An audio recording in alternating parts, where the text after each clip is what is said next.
परम पूज्य प्रातः स्मरणीय त्याग मूर्ति वीतराग परम तपस्वी हम सब के प्रेरणा स्रोत जीवन आधार मार्गदर्शक हमारे परम पूज्य श्री सद्गुरुदेव जी महाराज। बोल श्री सद्गुरुदेव महाराज।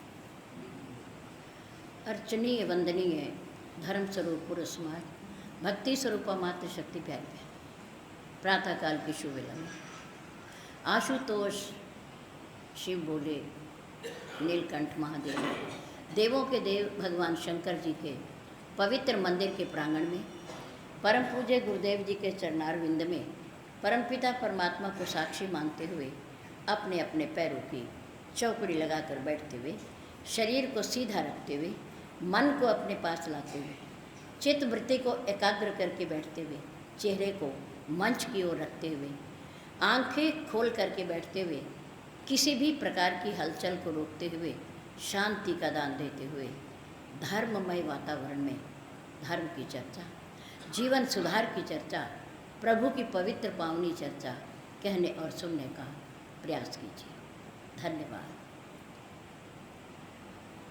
श्री महावीर पंचायती सत्संग भवन की सम्मानित सभा के द्वारा रखे गए 6 दिन के समय में से आज तीसरा दिन है।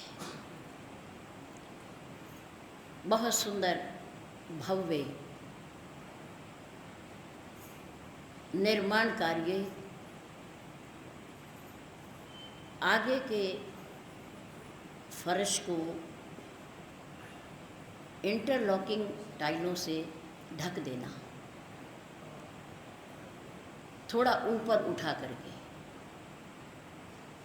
बराबर में शेड का निर्माण, मंदिर की सुंदरता और भव्यता,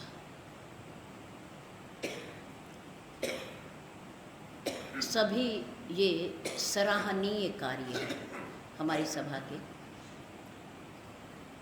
2 साल तक किसी भी स्थान पर कोई ज़्यादा कार्य नहीं हुआ क्योंकि आना जाना भी बंद रहा। ऐसे ही सरकारी आदेश थे, पर हमारी सभा में फिर थोड़े से समय में बहुत अच्छा, जो कई साल से हम कह रहे थे कि बाहर बैठने के लिए स्थान पक्का होना चाहिए। 20 वर्ष तक वहाँ मिट्टी रही, कच्चा रहा, घास उगता रहा, लेकिन इस बार हमारी सभा ने बहुत सुंदर कार्य किया। इससे भवन की सुंदरता बढ़ती है, अच्छा लगता है बैठने में भी। स्नानागार और शौचालय उनका भी निर्माण हुआ है। एक और मंदिर हमारे श्री चांदोबाई कॉलोनी में, आप यहाँ के निवासी सब जानते होंगे, बहुत पुराना था, प्राचीन था, लेकिन इस बार हमारे नवयुवकों ने, बच्चों ने साहस किया, हौसला किया, पुरुषार्थ किया और आप लोगों के सहयोग से उसका पुनः निर्माण प्रारंभ हो गया है।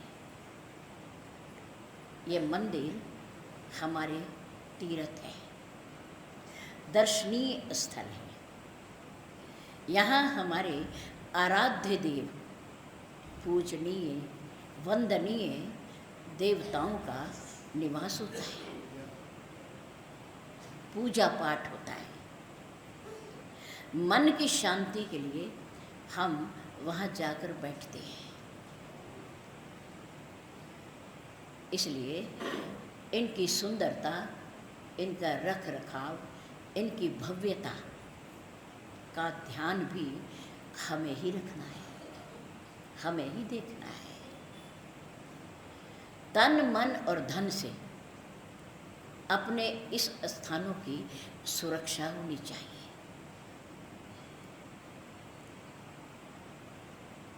हमारे नवयुवक बच्चे ऊर्जा का स्रोत होते हैं, इनमें शक्ति होती है।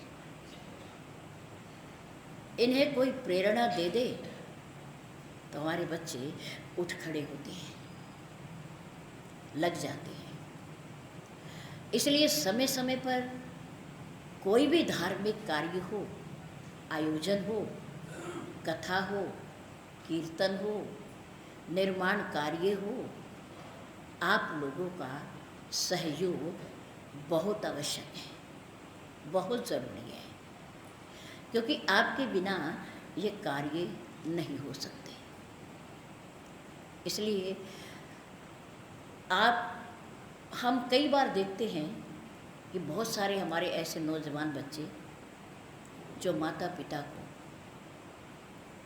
सत्संग भवन के बाहर वाहन से सवारी से छोड़कर वापस चले जाते हैं। आप बहुतों के साथ ऐसा होता है। बहुत सारे बच्चे और बच्चियां, नौजवान, हमारे बच्चे, युवा बच्चे माता पिता को सत्संग में छोड़ करके वो वापस चले जाते हैं घरों में। नहीं, उन्हें भी अपने माता पिता के साथ मंदिर के अंदर, सत्संग भवन के अंदर प्रवेश करना चाहिए, आना चाहिए, प्रणाम करना चाहिए और बैठ करके सत्संग सुनना चाहिए। ये अच्छी चीज़ है, जीवन को बनाने वाली है। आप उन्हें सिखाइए, पढ़ाइए, क्योंकि हमारा भविष्य संवारने वाले हमारे बच्चे हैं, हमारे बालक हैं।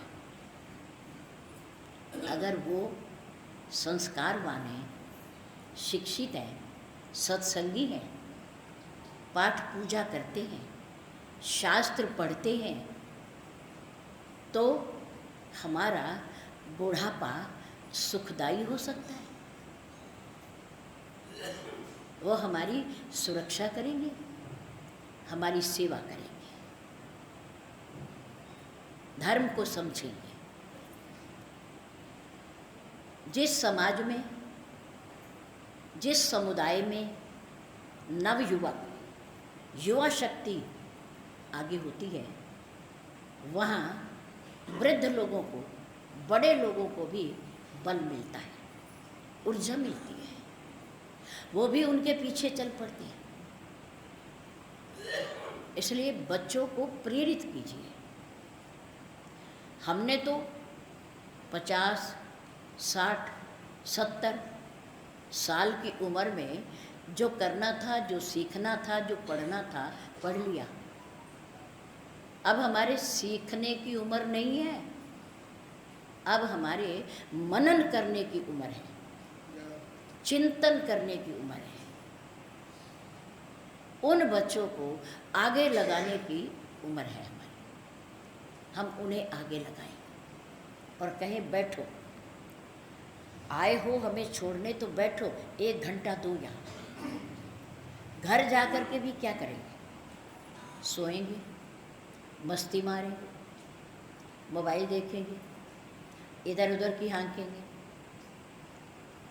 और ऐसे ऐसे गेम, ऐसे ऐसी खेल इस मोबाइल में आ गई हैं कि जो बच्चों का उद्धार नहीं करती, बल्कि बच्चों का नाश करते हैं, नाश करते हैं।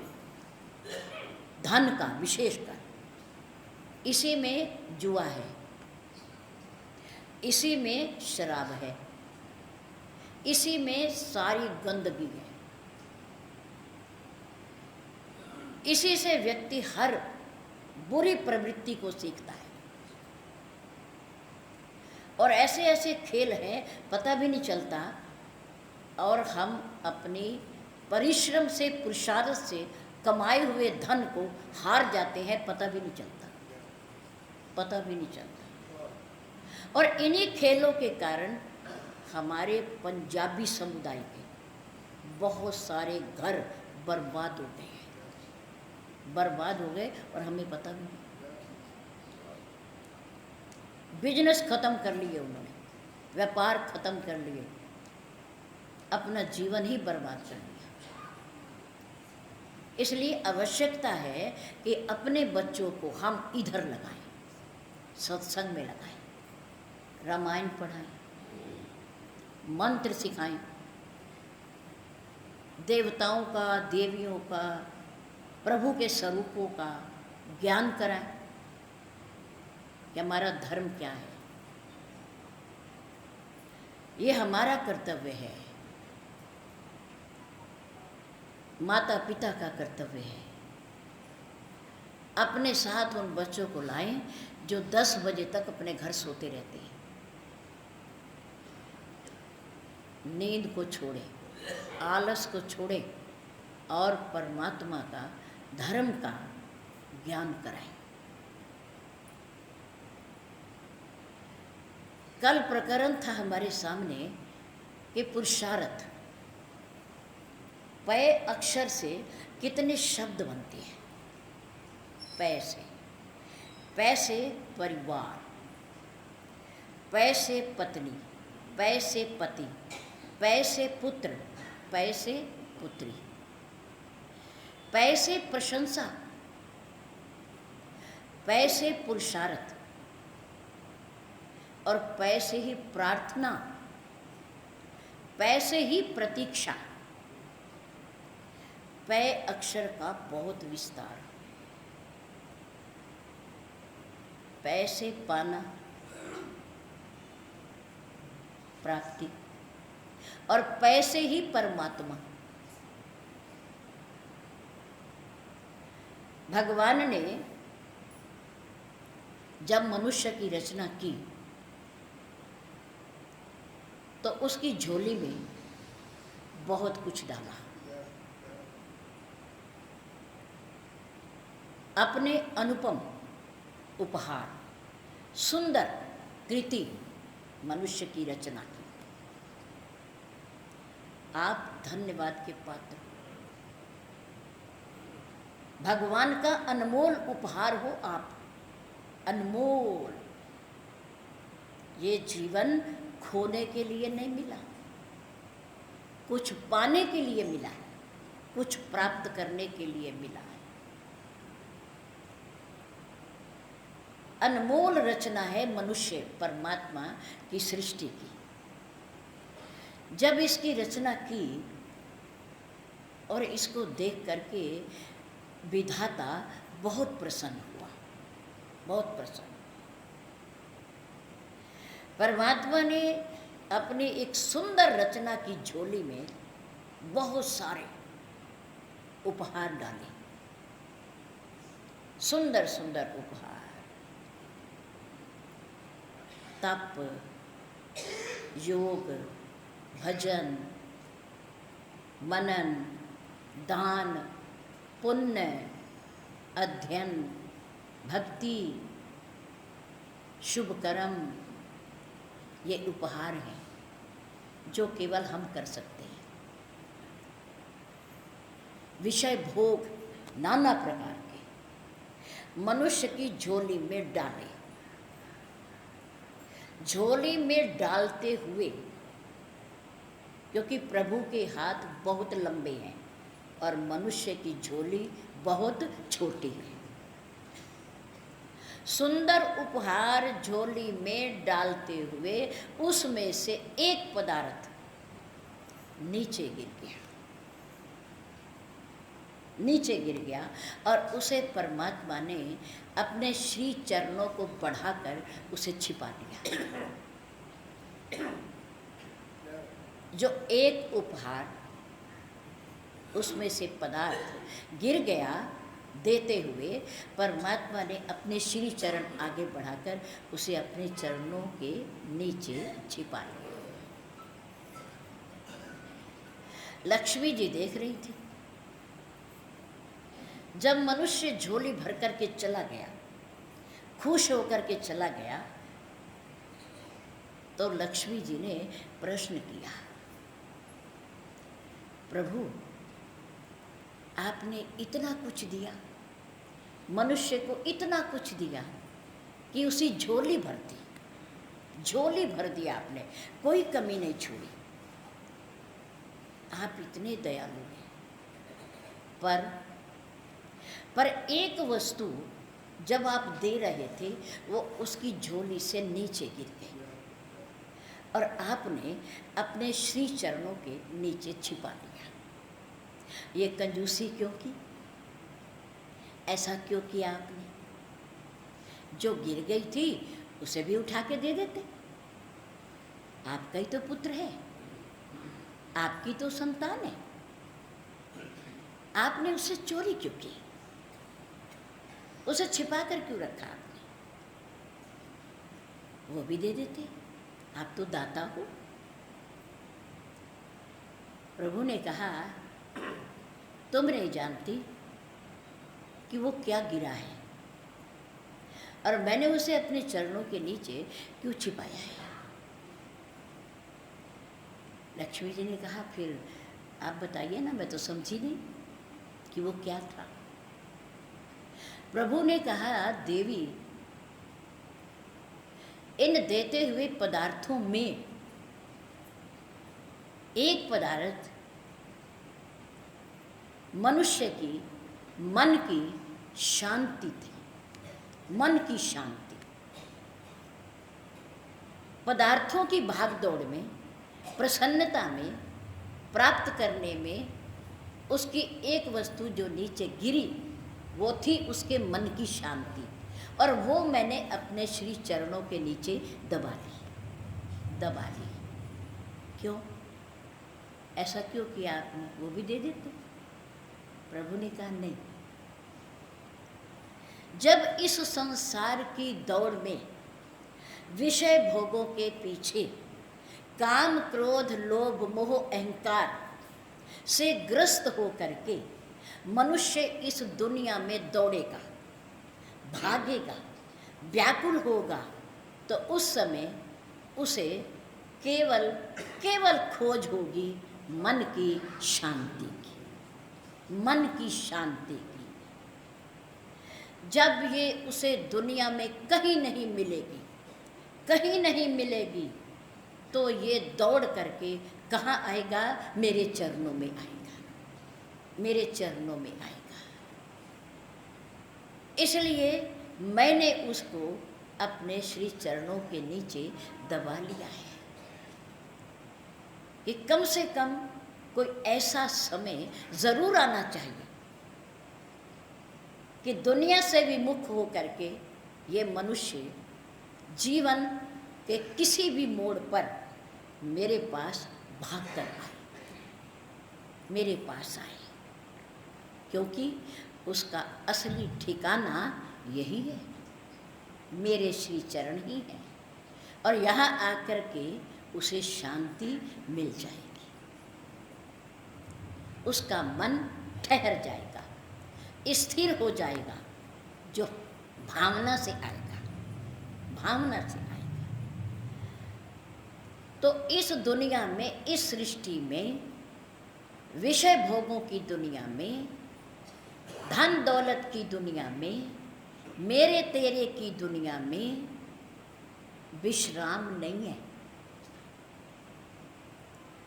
शांति नहीं है, आनंद नहीं है, बाकी सब कुछ है, बाकी सब कुछ है।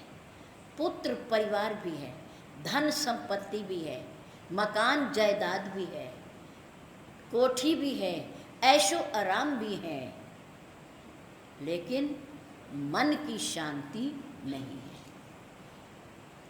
जिसे हम सत्संग में ढूंढते हैं, जिसे हम मंदिर में ढूंढते हैं, जिसे हम तीर्थों पे ढूंढते हैं, जिसे हम प्रभु के पास जाकर प्राप्त करने की कोशिश करते हैं। जय श्री राम, जय श्री राम, जय श्री राम। आप अनुभव करें कि जब तक मन को रोक करके स्थिर करके हम यहाँ बैठे रहते हैं कम से कम, तब तक हमारा मन शांत रहता है। मंदिर में भी घड़ी 2 घड़ी 5-10 मिनट 15 मिनट जब तक बैठे रहेंगे तब तक हमारा मन शांत रहेगा, विषयों से हटकर, मोह ममता से हटकर के। पर ये शांति मिलती कैसे है? पुरुषार्थ से। कैसे मिलती है? पुरुषार्थ से। पुरुषार्थ करना पड़ता है इसके लिए।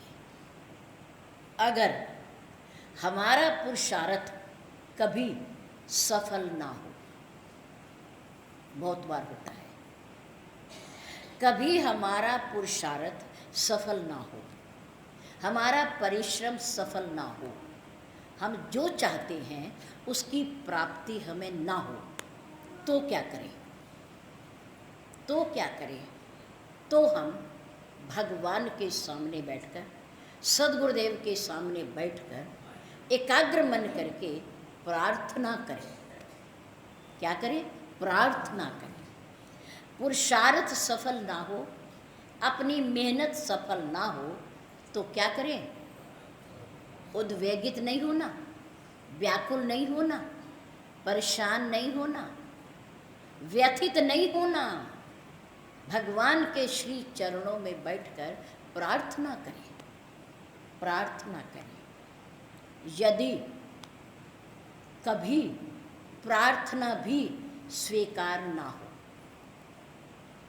तो भी शिकायत नहीं करनी, उलाहना नहीं देना, ना अपनी किस्मत को, ना अपने भाग्य को, ना अपने सद्गुरुदेव को और ना परमात्मा को उलाहना नहीं देना। अगर प्रार्थना भी सफल नहीं होती, स्वीकार नहीं होती, तो भी शिकायत नहीं करनी, उलाहना नहीं देना,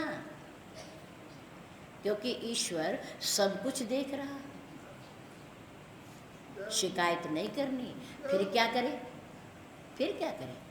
फिर प्रतीक्षा करें। नंबर 3, फिर क्या करें? प्रतीक्षा करें।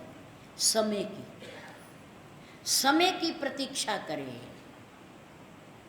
हमारे आंगन में फलदार वृक्ष है, हमने पुरुषार्थ किया, हमने उसे खूब सींचा, चारों तरफ से उसे सुरक्षित किया, जल दिया, ध्यान रखा उसका, पुरुषार्थ किया। सींचने के बाद भी, सुरक्षा के घेरे में रखने के बाद भी, देखभाल करने के बाद भी वृक्ष ने फल नहीं दिया, फल नहीं दिया। फिर हमने बैठ करके प्रार्थना की कि हमने तेरी इतनी देखभाल की, तेरी सेवा की, तुझे सींचा, समय दिया, फिर भी तूने फल नहीं दिया, फल नहीं दिया। अब हम कर तो कुछ सकते नहीं ना, फिर क्या करें? फिर प्रतीक्षा करें। फिर मौसम आने की, समय आने की हम प्रतीक्षा करें कि समय आएगा, वृक्ष पर फूल लगेंगे और उसके साथ फल भी आएंगे, फल भी आएंगे। नंबर 1 पुरुषार्थ, नंबर 2 प्रार्थना और नंबर 3 प्रतीक्षा। तीनों पै से बनते हैं, पुरुषार्थ, प्रार्थना और परीक्षा। भगवान राम ने समुद्र के किनारे पर बैठकर ये तीनों किए, तीनों किए। विभीषण का कहना मान करके, अपने भाई को रोक करके भगवान राम ने समुद्र के किनारे बैठ करके उन अनशन किया, व्रत किया, व्रत किया, पुरुषार्थ किया, आसन बिछा करके पुरुषार्थ किया। एक दिन बीते, 2 दिन बीते, जब पुरुषार्थ सफल नहीं हुआ तो प्रार्थना की, हे सभी तीर्थों का जल अपने अंदर समाहित करने वाले सागर, जल की अथाह राशि, मैं आपसे प्रार्थना करता हूँ कि आप हमें रास्ता दे दीजिए, दे दीजिए। न तो समुद्र ने पुरुषार्थ को देखा कि कहाँ से चलकर के राम मेरे किनारे पर आए हैं, न राम की प्रार्थना को सुना समुद्र ने। तो नंबर 3 पर भगवान उठ करके खड़े हो गए। अब परीक्षा, अब क्या है? परीक्षा। अपने अग्नि बाण के द्वारा भगवान राम ने समुद्र की परीक्षा ली कि देखें अब भी आता है या नहीं आता। परीक्षा ली उसे। जब समुद्र निकल करके ऊपर आ गया और उसने भगवान से, प्रभु राम से कहा, प्रभु आप मर्यादा पुरुषोत्तम हैं, आप मर्यादा की बात कीजिए। आप जोड़ने आए हैं, आपने महर्षि विश्वामित्र और वशिष्ठ को जोड़ा है। आपने राजा दशरथ और राजा जनक को जोड़ा है। आपने भिन्न भिन्न बिखरे हुए राजाओं को, अपने अपने राज्यों में रहने वाले स्वार्थी राजाओं को आपने जोड़ा है, सबको एक किया है आपने। तो अब इधर लंका इधर भारत, आप हमें क्यों तोड़ना चाहते हो? हमें मिला दो ना। प्रभु ने कहा इसके लिए आप पुल बनाइए, आप पुल का निर्माण कीजिए। महर्षि विश्वामित्र ने और महर्षि वशिष्ठ ने भगवान राम को एक सुंदर संबोधन दिया, एक सुंदर संबोधन। धर्म से तु करुणाए तुम, कस न कहूं अस राम। हे राम, तुम धर्म सेतु हो, धर्म के पुल हो। पुल का अर्थ होता है जोड़ना। तुम जोड़ने आए हो, सबको मिलाने आए हो, एक करने आए हो। और दूसरे महापुरुष ने क्या कहा कि धर्म सेतु पालक तुम ताता। एक ने कहा कि तुम साक्षात धर्म के पुल हो, धर्म के पुल हो। धर्म सेतु करुणाए तुम, हे करुणा सागर, आप साक्षात धर्म के पुल हो। दूसरे महापुरुष ने कहा, हे प्रभु, धर्म सेतु पालक तुम ताता, आप तो धर्म रूपी पुल के रक्षक हो, पालन करने वाले हो, उसकी रक्षा करने वाले हो, निर्माण करने वाले हो। प्रभु, दोनों महापुरुषों ने राम को पुल की उपाधि दी। पुल का संबोधन, पुल का अर्थ होता है जोड़ना। नदी पर हो, तालाब पर हो, सागर पर हो, किसी नहर पर हो, पुल क्या करता है? जोड़ता है। दोनों किनारों पर रहने वाले समाज को, गांव को, शहर को जोड़ता है, जोड़ता है। फिर उस पुल के माध्यम से बड़े से बड़ा जानवर, प्राणी भी, और छोटे से छोटा प्राणी भी आर पार जा सकता है। हाथी भी जा सकता है और चींटी भी जा सकती है, चींटी भी जा सकती है। पुल का बड़ा महत्व है। सागर ने कहा, प्रभु आप तो स्वयं पुल हो, आप तो स्वयं पुल की रक्षा करने वाले हो, आप तो पुल का निर्माण करने आए हो, आप मेरे ऊपर पुल बनाइए ना। फिर आपकी सेना बिना प्यास के पार हो जाएगी, मुझे सूखना भी नहीं पड़ेगा, मेरा अस्तित्व भी बना रहेगा, और आपका नाम, आपका यश आपकी कीर्ति तीनों लोकों में फैल जाए। प्रभु ने कहा इतने बड़े जल राशि पर, इतने विस्तार पर,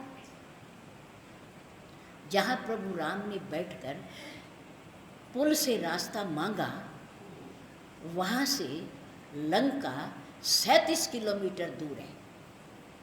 कितनी? 37 किलोमीटर। 37 किलोमीटर लंबा पुल, समुद्र है वहाँ, लंका और भारत के बीच, भारत के बीच 37 किलोमीटर की दूरी है, जिसे अब लोग शिप के माध्यम से पार करते हैं, आते और जाते हैं। जबकि ये निर्बाध है, कानूनन अवैध है, ये जा नहीं सकते। पर जो लुटेरे होते हैं, जो नंबर 2 का सामान लाते हैं, ले जाते हैं और लाते हैं, वो रात्रि के समय शिप में बैठकर जाते हैं। उस समय सागर ने कहा, प्रभु आप मेरे ऊपर पुल बनाइए। भगवान राम ने कहा, वो पुल बनेगा कैसे? मेरे पास तो कोई साधन भी नहीं, सामग्री भी नहीं जिससे पुल बनेगा। सागर ने कहा, आपको साधन और सामग्री की क्या ज़रूरत है, क्या आवश्यकता है? आपकी सेना में बड़े बड़े इंजीनियर हैं, आप उनसे पुल का निर्माण कराइए। प्रभु ने कहा, कौन? नल और नील, विश्वकर्मा के बेटे आपकी सेना में हैं, और उन्हें महापुरुषों का वरदान है कि वो जिस भी पत्थर को स्पर्श करके, भारी शिला को स्पर्श करके यदि जल में डालेंगे तो वो तैरने लगेगी।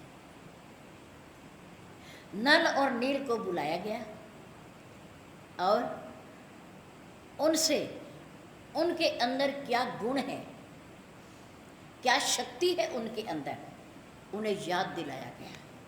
जैसे हनुमान जी को जामवंत जी ने समुद्र के किनारे पर बैठकर लंका में जाने के लिए उत्साहित किया। अतुलित बल धामम, हनुमान जी हैं, अतुलित बल के धाम हैं। अन्य अन्य देवताओं ने अपनी अपनी शक्तियां उन्हें दी हुई हैं, लेकिन उन्हें अपनी शक्तियों का स्मरण नहीं रहता। क्यों? क्योंकि हनुमान जी बजरंग बली, अगर उन्हें शक्तियां याद रहती और वो उनका उपयोग कर लेते तो पूरी दुनिया में उथल पुथल कर देते। जैसे बचपन में उन्होंने सूर्य देवता को फल समझ के उसका भक्षण कर दिया, उसे मुंह में रख लिया। सृष्टि में अंधकार छा गया, अंधेरा छा गया, दिन में ही अंधकार छा गया। अंधेरे में सृष्टि चले कैसे, लोग कार्य कैसे करें? सब देवता व्याकुल हुए, सब ने मिलकर के सभा की कि अब क्या किया जाए। चलो हनुमान जी के पास चलो। हनुमान जी के पास आकर के उन्होंने प्रार्थना की, प्रभु पूरी सृष्टि में अंधकार हो गया है, अंधेरा छा गया है, रात्रि हो गई है मानो, लोग कार्य करने में अबाध असमर्थ हो गए हैं, कृपा करो। देवन आन करी बिनती तब। जब देवताओं ने मिलकर के आकर के प्रार्थना की तो हनुमान जी ने अपने मुख से सूर्य देव को छोड़ दिया। इतनी शक्ति उनके अंदर है कि आग के गोले को, बताओ, जिसकी गर्मी से कितनी दूरी है, मिलियन किलोमीटर की सूरज से धरती की दूरी है, और जब वो चमकता है तो उस समय व्यक्ति की आंखें बंद हो जाती है, वो बाहर से अंदर भागने लगता है, गर्मी सहन नहीं होती और दुनिया में हाहाकार हो जाता है, बहुत गर्मी है, बहुत गर्मी है। पारा 46 डिग्री पे चला गया, 50 डिग्री पे चला गया, व्याकुल हो जाता है। पेड़ों के पत्ते झुलसने लगते हैं, झुलसने। जंगलों में अपने आप आग लग जाती है, अपने आप आग लग जाती है, सूरज की इतनी गर्मी है।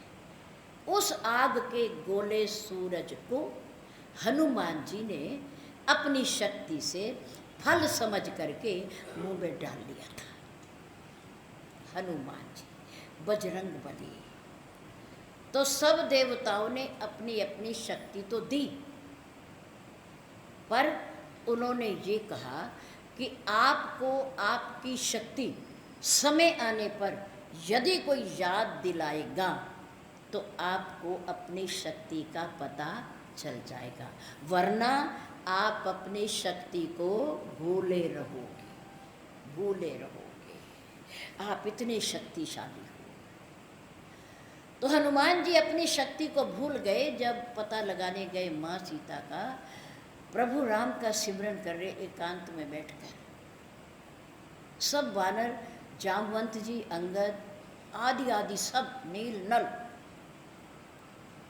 प्रधान प्रधान वानर सेनापति सब विचार कर रहे हैं कि सबसे बड़ी समस्या है इस समुद्र को पार करना, सबसे बड़ी समस्या।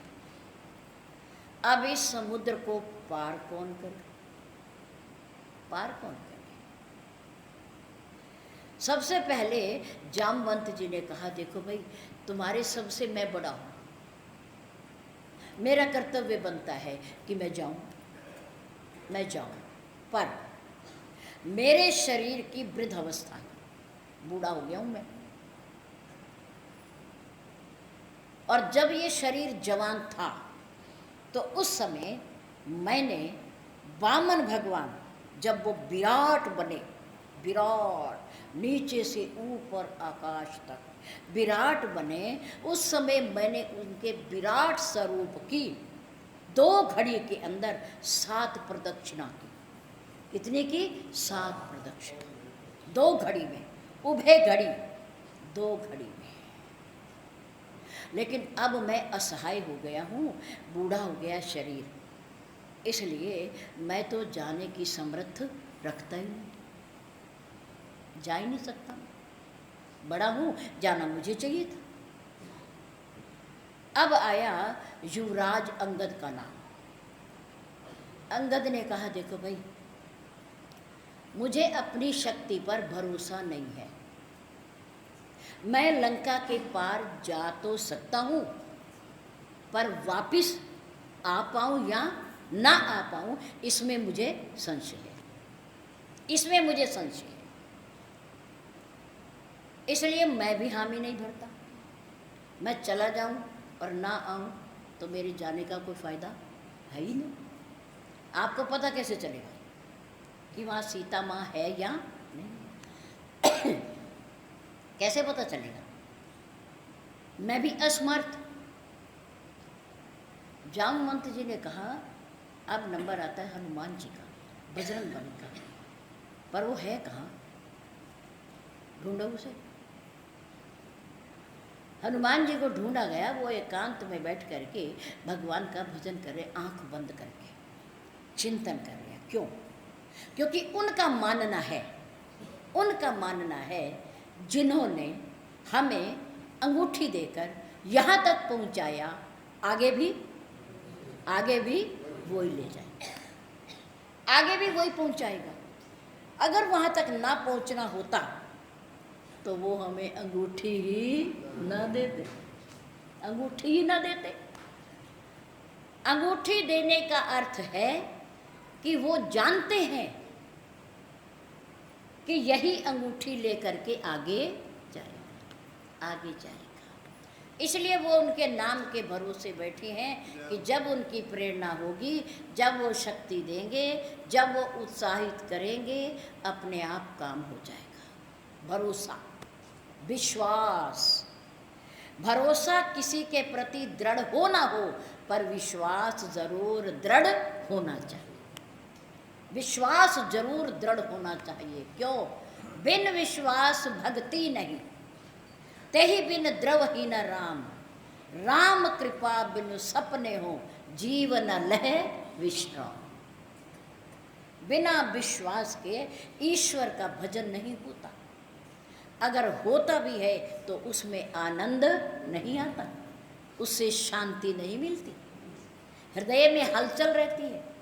विश्वास होना चाहिए। भगवान शंकर है विश्वास के देवता, और हनुमान जी हैं उनका अंश। इनके अंदर भी भगवान के प्रति पूर्ण विश्वास है, पूर्ण विश्वास है। इसलिए वो निश्चिंत बैठे हैं। वो ना कहते हैं मैं जाऊंगा, ना वो कहते हैं जाऊंगा पार आऊंगा कि नहीं आऊंगा, मेरे में शक्ति है या नहीं है। उन्हें पूर्ण विश्वास है अपने परमात्मा पर, अपने राम पर पूर्ण विश्वास है। हृदय में विचार हो ही रहा है। इतने में जामवंत जी आ गए। जामवंत जी ने कहा, हनुमान जामवंत कह सुन हनुमाना, का चुप साधि रहो बलवाना। हमारे सब में अधिक शक्तिशाली कौन है? तुम हो। तुम हो, तुम शक्तिशाली हो, और यहां बैठी हो, कुछ कहते ही नहीं आप। जामवंत कह सुन हनुमाना, का चुप साधि रहो बलवाना। पवन तने बल पवन समाना, बुद्धि विवेक विज्ञान निधान। कवन सो काज कठिन जग माही, जो नहीं होई तात तुम। राम काज लगी तब अवतारा, सुनते ही भय हूँ पर्वताकार। जब ये सुना, अपनी शक्ति नहीं सुनी, अपनी प्रशंसा नहीं सुनी, क्या सुना? राम काज लगी तब अवतारा। तुम्हारा अवतार तो राम के कार्य के लिए हुआ है।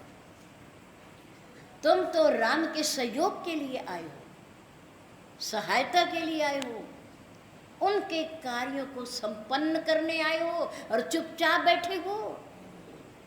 पवन तने, तुम्हारे अंदर जितनी शक्ति तुम्हारे पवन देव पिता में है, उतनी ही शक्ति तुम्हारे अंदर है, उतनी शक्ति तुम्हारे अंदर है। उठो। पवन तने बल पवन समाना, बुद्धि विवेक विज्ञान निधाना। आपके पास सद्बुद्धि है, आप ज्ञान विज्ञान को जानते हो, आप विवेकशील हो। पवन तने बल पवन समाना, बुद्धि विवेक विज्ञान निधाना। कवन सुकाज कठिन जगमा। दुनिया में ऐसा कोई काम नहीं, कोई कार्य नहीं जो आप संपन्न ना कर पाओ, जो आपसे ना हो पाए, आप असमर्थ हो जिसे करने में, ऐसा नहीं है। कवन सुकाज कठिन जग माही, जो नहीं हुई तात तुम पाए। और हनुमान राम काज लगी तब अवतारा। जब ये सुना, पर्वताकारा, विशाल आकार लेकर के खड़े हो गए। राम काज के लिए, मैं अपने राम के लिए आया हूँ, उनकी सहायता के लिए आया हूँ। बस ये सुनते ही विशाल काय हो गए। कनक भूधराकार शरीरा, कनक सोने के पर्वत जैसा विशाल शरीर हो गया उनका। खड़े हो गए। अब बताओ मुझे करना क्या है? मुझे करना क्या है? मैं समुद्र पार जाऊं, लंका में जाकर के लंका को उलट दूं, रावण का वध कर दूं, सीता माँ को उठा के ले आऊं, मैं क्या करूं? बोलो, अब मुझे करना क्या है? करना क्या है? जामवंत जी ने कहा, इसमें से कुछ भी नहीं करना, तुम्हें कुछ नहीं करना, सिर्फ तुमने समुद्र पार जाना है, समुद्र पार जाना है। और समुद्र पार जाकर के लंका में घुस करके सीता माँ का पता लगाना है, और सीता माँ को विश्वास दिलाकर वापिस आकर के उनकी सूचना राम को देनी है। और याद रखना, इसके लिए केवल 1 महीने का समय है, 1 महीने का। अगर सूचना लेकर के हम वापिस आ गए और वहाँ पहुँच गए तो हम कुशल, तो हम कुशल। अगर 1 महीने के अंदर सूचना नहीं मिली तो सुग्रीव का आपको पता ही है कि वो हमें जीवित नहीं छोड़ेगा। जाओ, समुद्र पार करो, लंका में जाओ। हनुमान जी शंकर अवतार, विश्वास के देवता। और ये मंत्र कोई मामूली मंत्र नहीं है, जो जामवंत जी ने हनुमान जी को दिया। एक बार हमारे गुरुदेव पूज्य सदगुरुदेव जी, कोई ऐसा व्यक्ति उनकी शरण में आया, नाम तो नहीं खोलेंगे, जिनके दामाद को किसी मुकदमे में फांसी होने वाली थी, किसी मुकदमे में। बड़ा व्याकुल, बड़ा परेशान, नकुड़ में गुरुदेव के श्री चरणों में आकर बैठा और रोने लगा। और वो बड़े अच्छे समझदार व्यक्ति थे, जाने माने व्यक्ति थे। गुरुदेव ने पूछा, क्या बात है, क्यों रो रहे हो, क्यों परेशान हो? उन्होंने अपनी सारी व्यथा सुना दी। गुरुदेव ने कहा, घबराने की जरूरत नहीं, चिंता ना करो, बस विश्वास करो, विश्वास करो। तुम ये मंत्र ले जाओ, गंगा जी के किनारे बैठकर 3 दिन तक तुम इसका जप करो, जप करो। वो परमात्मा आप लोगों की सहायता करेगा और आपका मुकदमा जो चल रहा है, जो भयानक स्थिति में है, वो सारी समस्या सुलझ जाएगी, सुलझ जाएगी। चिंता ना करना, हमारे सामने की बात है। वो मंत्र लेकर के वो गए सज्जन, उन्होंने भी पाठ किया और उनके दामाद ने भी किया।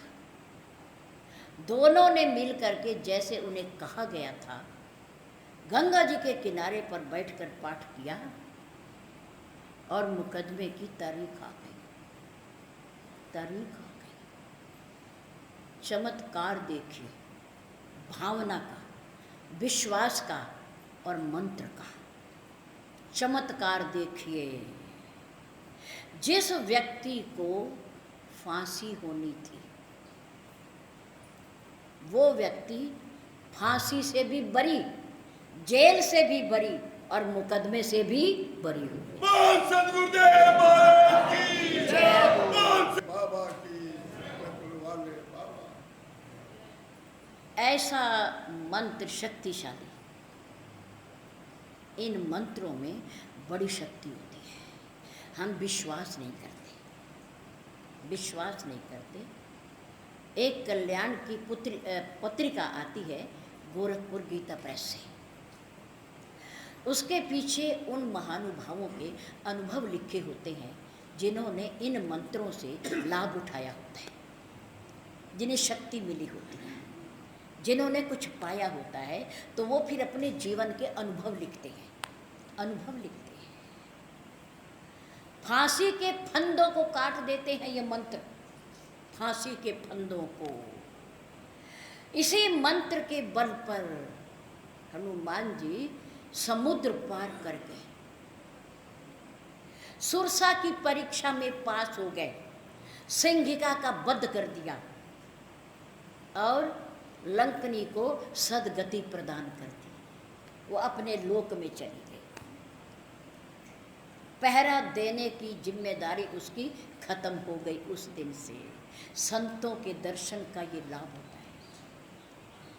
हनुमान जी जैसे संत के दर्शन करके लंकनी का जीवन सुधर गया, कल्याण हो गया, उसकी राक्षस योनि छूट गई। उसने कहा हनुमान मैं अब जा रही हूँ, आपके दर्शन हो गए, मेरे सारे पाप धुल गए। तात स्वर्ग अपवर्ग सुख धैर्य तुला एक अंग, तुलनता ही सकल मिली, जो सुख लव सत्संग। संतों के दर्शन से, सत्संग से, भगवत चर्चा से जो विश्वास मान करके सुनता है और करता है, उसके भव बंधन कट जाते हैं, कट जाते हैं। विश्वास की बात है, ना करो तो कुछ भी नहीं। साधारण कविता है, साधारण मंत्र है, गाते रहो, गाते रहो, सुनते रहो और मानो तो इनमें भव बंधनों को, फांसी के बंधनों को, दुखों के निवारण करने की इनमें पूरी शक्ति है, पूरी शक्ति है। हनुमान जी के दर्शन करके विभीषण का क्या हाल हुआ है? पूरी लंका में कोई पुरुष नहीं बचा, कोई पुरुष नहीं बचा, सारे खत्म हो गए युद्ध में। रावण ने किसी को लंका में रहने ही नहीं दिया, योद्धा को भी, छोटों को भी, बड़ों को भी, सबको धकेलता रहा, सबको धकेलता रहा। 1 लाख पूत 1.25 लाख नाती, उस रावण के दिया न बाती। कोई पानी देने वाले नहीं बचा, पानी देने वाला ही नहीं बचा। ऐसा हो गया वहां, लेकिन बचा, बचा, एक बचा। कौन बचा? कौन बचा? कृष्ण बचा। क्यों बचा? क्योंकि उसने संत के परामर्श को, संत की सलाह को माना, माना। हनुमान जी ने कहा विभीषण करें सदा सेवक पर प्रीति। मेरे राम की ये नीति है, स्वभाव है कि वो अपने सेवक से बड़ा प्यार करते हैं, बहुत प्रेम करते हैं। उसके सुख को अपना सुख और उसके दुख को अपना दुख समझते हैं। तुम आ जाना, जब तुम समझो तुम्हें ज़रूरत है उनकी तो तुम आ जाना। ये तुम्हें धक्का दें तो आ जाना, आ जाना। वो प्रभु राम की शरण में आ गया। क्यों? क्योंकि लंका में शांति नहीं थी। शांति को ढूंढता ढूंढता कहाँ आ गया वो? राम के श्री चरणों में आ गया और केवल वही बचा और राजा बना, सिंहासन पर बैठा जिस पर त्रिलोक विजयी रावण बैठता था, अहंकारी राजा बैठता था, शक्तिशाली राजा बैठता था। विभीषण को भी युद्ध करना आता था, लेकिन उसने युद्ध नहीं किया, नहीं किया उसने। हमारे यहाँ एक राम और रावण का युद्ध और एक महाभारत का युद्ध, 2 युद्ध हुए हमारे यहाँ, 2 युद्ध हुए। एक युद्ध में राम युद्ध कर रहे हैं और विभीषण उनके साथ खड़ा है। वो युद्ध नहीं करता, वो मंत्रणा देता है समय समय पर, युद्ध नहीं करता, हथियार नहीं उठाता। दूसरे महाभारत के युद्ध में अर्जुन युद्ध करता है और भगवान कृष्ण उनका रथ चलाते हैं, वो युद्ध नहीं करते। एक जगह परमात्मा युद्ध कर रहा है और जीव खड़ा है, विभीषण खड़ा है। और एक युद्ध में महाभारत में परमात्मा उसके साथ खड़ा है रथ पर और युद्ध कर रहा है अर्जुन। अर्जुन युद्ध कर रहा है। 2 युद्ध हुए, दोनों की अलग अलग पद्धति। और त्रेता में भगवान राम ज्येष्ठ भ्राता, पार ब्रह्म ज्येष्ठ भ्राता बनकर के आए और लक्ष्मण उनके छोटे भाई बनकर के आए। प्रभु ने कहा बड़े बनकर के ना बड़ी मर्यादा रखनी पड़ती है, बहुत अनुशासन में रहना पड़ता है, अपनी चंचलता को रोकना पड़ता है, मन में दबाना पड़ता है अपनी बात को। अब त्रेता में हम बड़े नहीं बनेंगे, बड़े नहीं बनेंगे हम, अब हम छोटे बनेंगे, अब हम छोटे बनेंगे। बड़े कौन बन करके आए? लक्ष्मण, बलराम। क्या बन के आए? बलराम बड़े बन करके आए, और पार ब्रह्म परमात्मा श्री कृष्ण छोटे बन करके आए, छोटे बन करके आए। बड़ों की बहुत बड़ी जिम्मेदारी होती है। छोटा थोड़ी अनुचित कर भी लेता है तो बड़े को उसे माफ करना पड़ता है। छोटा चपलता करता है, चंचलता करता है, फिर बड़ा उसे रोक देता है, उसे समझा देता है। द्वापर और त्रेता की कितनी विशेषताएं हैं, बहुत लंबा विस्तार है, बहुत लंबा। हनुमान जी समुद्र पार कर रहे हैं और उसके पार चले गए, लंकनी से मिले और लंका में प्रवेश कर गए। मंत्र दिया लंकनी ने भी एक, ये भी बड़ा अचूक मंत्र है, बड़ा अचूक मंत्र है जो लंकनी ने, लंका की रहने वाली और लंका की पहरेदार और रावण की अन्न खाने वाली,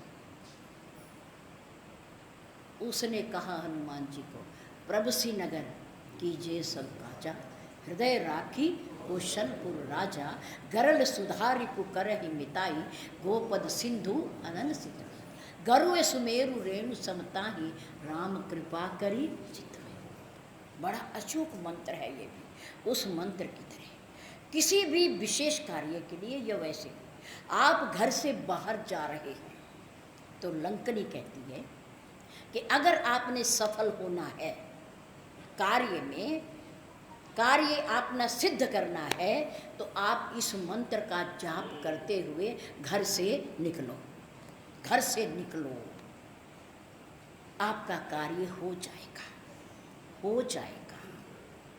पुरुषार्थ करो, क्या करो?